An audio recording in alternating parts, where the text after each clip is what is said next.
Happy Wednesday, Bayang Karista. Nagbabalik na naman po ako, si Kid Abata, no, para magbigay po ng giya. Ngayong unang araw ng karera, ngayong araw ng buwan, April 3, 2024. At meron po tayong 8 races na inilatag po ang MMTC Handicapping Department at Pilracom. At medyo marami-rami pong entries ang sumali ngayong araw ng Merkules at Biyernes. So expect natin lalo na sa Friday, nakita ko yung lineup, medyo marami talaga, medyo magulo po. So yan, recap po tayo nakaraan, ano. At nung Sunday, unahin natin yung diversity. Napakainam ng pagdadala ni Jeff Zarate, hinayaan niya lang sila Liga Filipina. At nung naupos sila Liga Filipina, na-rate ni Jeff Zarate tungo sa finish line si diversity. Napakainam. Segundo po yung dikit na lamado rin, no? May Balot Falls, nasakay naman ni John Alvin Guse. So diversity iaakit na yan sa Division 2 sa susunod kung magkakaroon pa ng another stage ng Classic Cup, no, or Commissioner's Cup. Tapos yung race number 4 noon, ang nanalo si Modern Kong. At yun nga, si Modern Kong, naalalayan niya yung ni secretary, hinayaan niya lang secretary. At yun nga, at the last 400 nagbitaw na si naitipid ni ni Dudong Villegas, pinitawan niya na. At yun nga, nalagpasan niya na rin si secretary. So another yamada naman po. Tapos yung pinaka Division 1 natin, at yun nga, nanalo Mark Alvarez, June Cook. Nakikita talaga ni Mark Alvarez na gamay niya na si June Cook ngayon, no. Nakaraan nanalo po sa kanya yun, at ngayon nga nanalo ulit. Inaabot po si Don Julio, no. Yung nalyamad si Boss Emong, nakipaghagaran po kagad kay Stulen Ola, no. Hindi na hinayaan ng connections ni Boss Emong na mangyari ulit nung nakaraan tinalo sila ni Stulen Ola. Kaya yun, nagbigayan po sila. Kaya ang mga rumimate katulad ni Jungkook at saka ni Don Julio ang nakinabang yun sa karera na yun. At nanalo nga si Jungkook ng mga kalahati o isang kabayong, no, kay Don Julio. Titingin ko maglalaban-laban pa ulit susunod yan. Tapos nakita niyo naman yung pagdadala ng bata, no, Jordan Guerra, Jackie EDG Guerra kay Giscolt na nanalong dihado, pangalawa sa dihado. Banderan tapos yung ginawa ng bata dun. At yun nga, bumabalik na po ang kumpiyansa ni Jordan Guerra sa pananakay. So expect po natin more wins kay EDG Guerra, kapatid ni Toy Pitch. So yan, prisa na po tayo. Race number 1, Bayang Karista. Ang start po nating karera alas 5 ng hapon, no? Dahil 8 races nga lang tayo, dahil 8 races tayo, dalawa po ang pick 5 natin, race number 1 at saka race number 4. Race number 1 natin, 3-year-old and above maiden race. Yan, dito may 6 runners po tayo. Susuluhin ko na po ito, couple entry, Watery Canyon at saka High Dollar. Alam ko parehas tumakbo po itong kalaban ni Worshipful Master, yung dalawa na to. Si High Dollar sigurado po ako na tumakbo kila Worshipful Master. Pero itong dalawa na to talagang malayo po dito sa grupo na to. Couple entry pa, no. Kaya sa akin solong tunay yan yung dalawang numero 2, Watery Canyon, at saka number 2A, High Dollar. Ngayon, kung ang i-forecast ko rito, medyo magulo. Street Queen o Mink Coat. Yan, dyan lang sa dalawa na yan. May mili ako. Siguro, no? Pero napapatukan po ako sa dalawang dos na yan, sa race number 1. Okay, di pa tayo sa race number 2, Bayang Karista, rating base class 5, 6 to 10 split group. Yan, distance lang natin 1,200 meters. Umpisa po ng winner take all from races 2 to 8, no? The lone winner take all lang po ito. First case ko, numero 2, Modern Stroke. Sa akin ni Mike Jesus, no? Bago sa bagong hinete ni Big Boss James Rabano. Hindi ko alam kung nabili na, pero anyway, parang kung kay Big Boss James Rabano pa rin itong dos na to, ngayon pa lang sasakay ulit si Mike Jesus yan sa Rabano stable. Number 2, Modern Stroke, yan ako as first choice. Second choice ko yung numero 1 na rin, Celebrity. Nasa ni JB Hernandez. Actually, nanalo na si Celebrity sa grupo na yan, 6 to 10 points, no? At nakaraan parang nakwarto lang yata yan, no? Nung couple entry niya si You Never, no? Alright. Yan ang second choice ko yan, number 1, Celebrity. Kaya dito sa race number 2, pisa na winner take all for this purposes. Numero 2, Modern Stroke and Celebrity, 2-1. Okay, lipat tayo sa race number 3, Bayang Karista, class 5 points, non-placers. Umpisa ng pick 6 natin from races 3 to 8. Dito may 8 runners po tayo. Ito po ang karera. At medyo magulo po itong lineup na to kasi mga non-placers nga ng 5 to. Ito na yung mga bumaba from placers ng 5. Sa tingin ko medyo isa ito sa mga magulong karera ngayong araw ng Miyerkules. Pero for these purposes, pipili ako first choice, yung sa tingin ko mauuna na, One for the Road, sa ni Jackie JM Guerra. Numero 3, dyan na po ako. Super tulin sa gate niyan. Siguro mai-rate lang ni Jackie JM Guerra yan.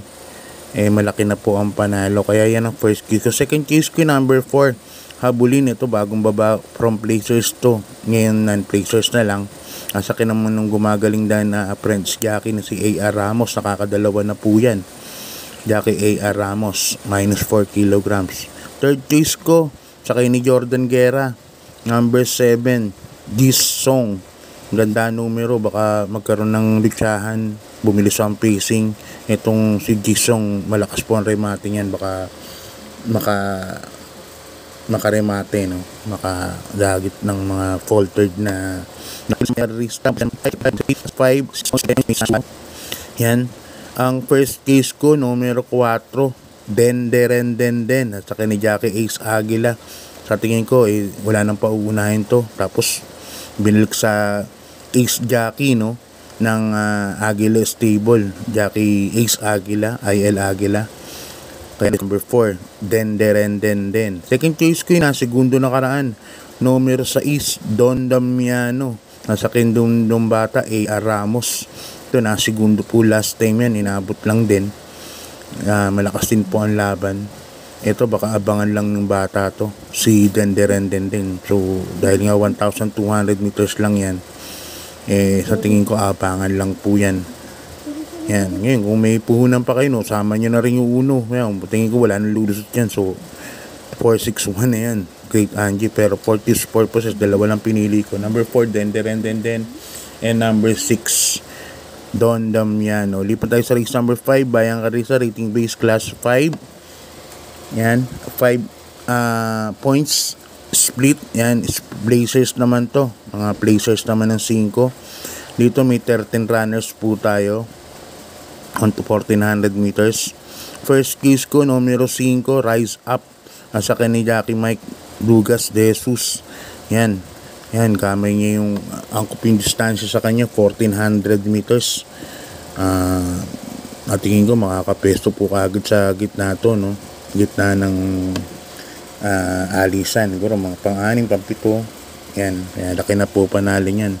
Second case ko na rin yung another Ace Aguila Mount, number 3, Sweet City. Ito nakaraan, nagpagpag lang po ito nakaraan. Sa tingin ko ngayong gabi pa, mas mainam itatakbo niyan. Numero 3, Sweet City. Third case ko na rin yung nanalo nakaraan, numero 2, Surplus Boy. Sa ni Jackie Raynil M. De Los Santos. Yan, Surplus Boy, nanalo nakaraan, halos banderang tapos, no? Kaya baka makapesto kaagad itong kabahay na to.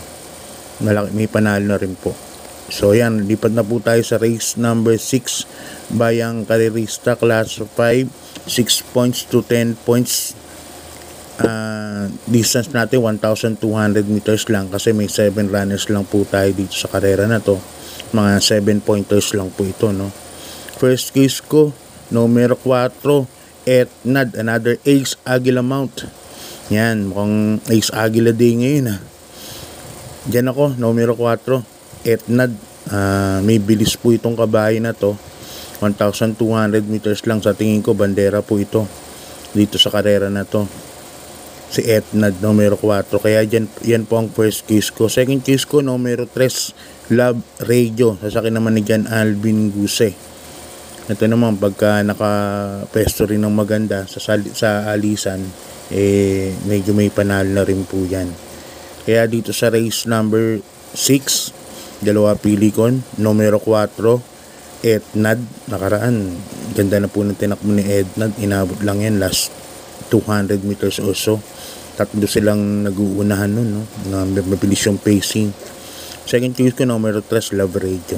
Okay, lipat tayo sa penultimate race, Bayang Karerista, race number 7, another class 4, 16 points to 21 points split group. Dito may 10 runners po tayo, 1,400 meters. First case ko, numero 2, The Price is Right. Sa akin ni Jackie AB Serios.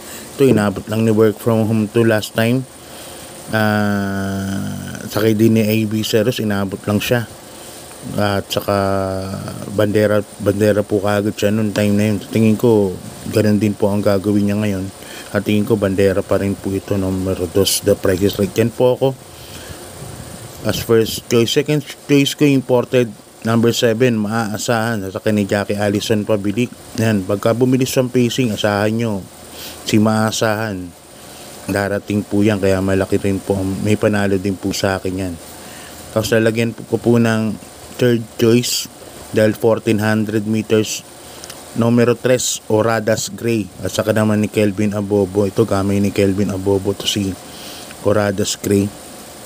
Yan po ang third choice ko dyan. Mga nakarami, mga mabubuti na pong tinatakbo yan, numero 3, Oradas Gray. Lipan tayo sa last race, Bayang Karerista, rating base class 5, 6 points to 10 points split group. Another 6 points to 10 points na naman. Mga 9 and 10 pointers naman to.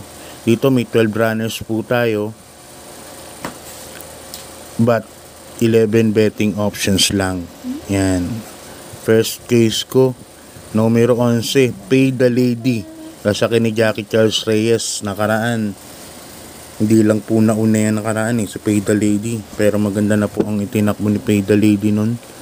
At sa tingin ko, kung mauuna, pass your paper na po ito.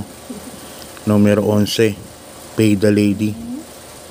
Silbing batak lang din po nakaraan to. Ito pagka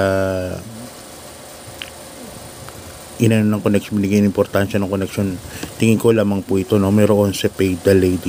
Second case ko, numero 4, Stand in Faith. Sa akin ni Jackie Gerdo Ocampo. Nakaraan, tumimbang din po yan. Maganda rin po ang itinakbo sa akin ni JRD Ocampo. Isang diremating kabayo, gandang dihado. Third case ko, numero 8 na rin, You Never Know.